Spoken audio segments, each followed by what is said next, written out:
అడవి పక్కన చెరువులో 2 కప్పలు చాలా స్నేహంగా ఉండేవి. ఒకరోజు అవి ఊరు చూద్దామని బయలుదేరాయి.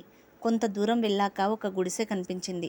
లోపల ఏముందో చూడాలని ఉత్సుకతతో అవి 2 కిటికీలోకి ఎక్కాయి. లోపలంతా చీకటిగా ఉండి ఏమీ కనిపించలేదు.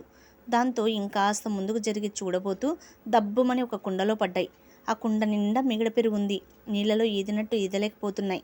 అయినా కుండలోంచి బయటపడాలని 2 ఎగురుతున్నాయి. మొదటి కప్ప కాసేపటికే నీరసించిపోయింది. జీవితం మీద ఆశలు వదులుకుంది. కాసేపటికే ప్రాణం వదిలింది. కానీ రెండో కప్ప అలా కాదు, పట్టు వదలకుండా ప్రయత్నిస్తూనే ఉంది. ఒంట్లో శక్తి ఉన్నంతసేపు ఎగురుతూనే ఉంది.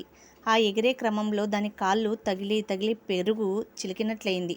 మెల్లగా చిక్కటి పెరుగు కాస్త మజ్జిగలా మారి కప్పకి ఈత తేలికైంది. ఆ పెరుగు నుంచి తయారైన వెన్నంతా ముద్దలా పేరుకొని మజ్జిగ మీద తేలుతుంది.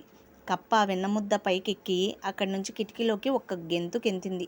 కిటికీలో నుంచి బయటపడి బతుకు జీవుడా అంటూ చెరువు దారి పట్టింది. ఇందులో నీతి ఏంటంటే మళ్ళీ మళ్ళీ ప్రయత్నించడమే వివేకవంతుల లక్షణం.